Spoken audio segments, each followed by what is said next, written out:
बेचो बड़ी का आप जल्दी आओ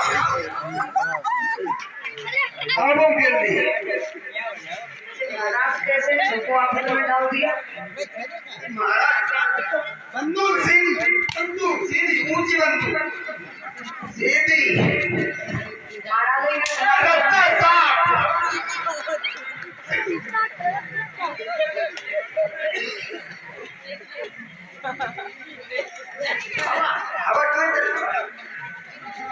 महाराज ने खैर मार के ठीक हो जाए। बंदूक मेरे ऊपर बंदूक में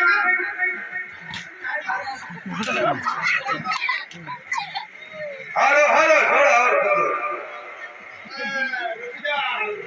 रुक जा छतरी बेटा अक्का भूख लगी है भूख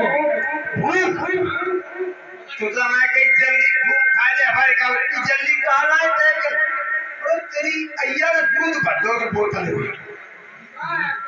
हमें ये लगा देवान देख कमाई रही हो हेलीकॉप्टर में तो कोई बात नहीं भूख लगी तो कुछ खाएंगे कि नहीं मेरे अगर नाश्ता चिंता मत कर अब आई तो कर बंदूक सीधी बंदूक हवा हवा हवा तेजी से